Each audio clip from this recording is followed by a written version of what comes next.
that won against the federal government, the one and only Sheriff Mack. I sued the Clintons and lived to tell about it. It's not a pandemic of the coronavirus. It's a pandemic of corruption. Perhaps the sickest place is Washington, D.C.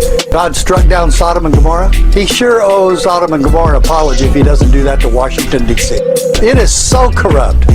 We need to focus our attention locally.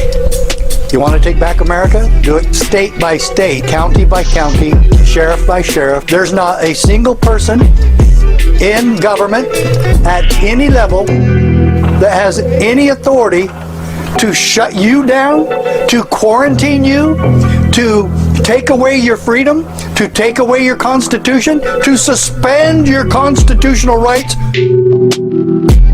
Imagine that you want to not get vaccinated. It's up to me. It's not up to my government to choose that for me.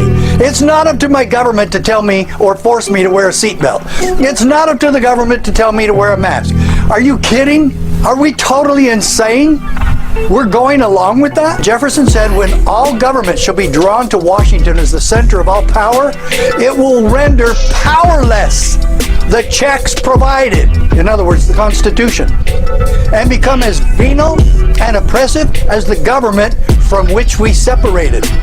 In other words, we got King George III and the Parliament of England all over again. The Constitution doesn't protect you from anything. It is a promise and it is a contract that must be enforced by those who swore an oath to uphold and defend it. Liberty is the sole possession of those with the courage to keep it. And I pray that our sheriffs will have the courage to keep their oaths of office, because it just boils down to that.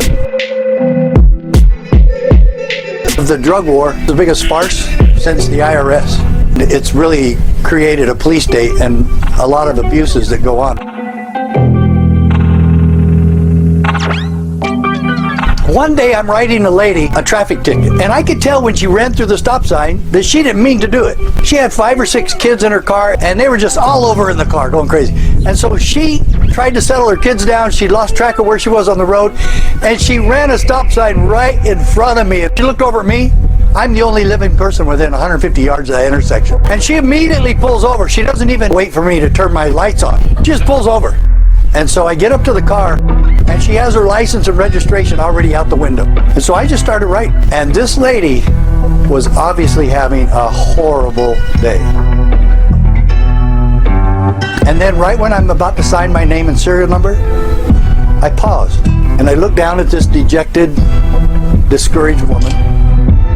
I looked down at her snotty-nosed kids, some of them still crying and fighting. And then I looked at me, and it was the most penetrating gaze I'd ever felt in my life. And I asked myself 3 questions. Mac, is there anything you're doing here that's helping this family? Is there anything you're doing here that's making this town a better place to live? And is there anything you're doing here that's bringing honor and nobility to the badge you wear on your chest? And I was ashamed. And I did not give her that ticket. And I said, you know what? I want to find out why we have government. Fuck yeah! I want to know why we have police. And I want to know why I'm supposed to bring in all these numbers and write all these tickets and make all these arrests. And what's it for? And who's it for? Why do we even have government at all? When I took this job, did I swear an oath? Yeah, you sure did. You signed it. I signed it? I didn't even remember doing that. I, Richard Mack, solemnly swear or affirm that I will faithfully uphold, defend, protect, and obey the United States Constitution and the Constitution of the state of Utah. So help me God. Now I'm going to go quit my job.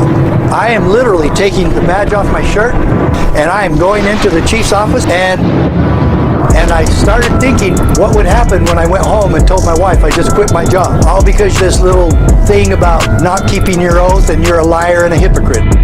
You're a liar and a hypocrite. not keeping your oath and you're a liar and a hypocrite. Could you consider keeping your job and stop being a liar and a hypocrite? Repentance, of course. You cannot take an oath to something that you've never read or studied. How are all these peace officers going to know and understand their job if they don't read the document that they promised in God's name that they were going to uphold and defend? I started studying the Constitution and especially the Bill of Rights. And I determined right then and there, every day we violate one of the amendments. No cruel and unusual punishment. No excessive fines or bail. What do you think a ticket is? It's excessive fines and bail. It's the 8th Amendment. We violate it every day. We're told, get out and write those tickets. Are you crazy? I'm really starting to love the Constitution. I'm studying it. The Bill of Rights are hitting me. I start reading about the Founding Fathers. And then on the briefing bulletin board in the police station, Constitutional Studies for Law Enforcement Officers. And I said, I'm going to that. So I took off 2 days work and I went to it. During that 16-hour period, we didn't talk about case law, counselor. We talked about the Constitution. We talked about the oath of office. Talked about the Bill of Rights. Talked about the Founding Fathers. We talked about the intent that the Founding Fathers had when they formed the Constitution, and especially the Bill of Rights. You know what a Declaration of Rights is? It's what you declare to government that they could never violate. And you list them specifically so they know fundamental freedoms and rights that cannot be violated by government. And that's why in Article 6, the Founding Fathers put in there that all of us in government must swear an oath of allegiance to that document. And what are we committing when we don't keep that oath? Some people say treason. Perjury is the easy one. You can't violate an oath without committing the crime of perjury. But they all do it. It's going to be very difficult for you to get anybody to ever go after a public official for not keeping his oath, because none of them do it. Who are you going to get? The law-breaking chief? The law-breaking FBI? Who's going to investigate that one? Hopefully we're going to get these sheriffs that are standing up and saying, Governor, I will not do that for you. I will not enforce that law. But I'll tell you what I will do. I will investigate you, or I will investigate so-and-so here, or the chief here, or the mayor here, city councilman here, who totally violates their oath of office. I had tears in my eyes at that training, and I said to myself, I will never be on the wrong side again.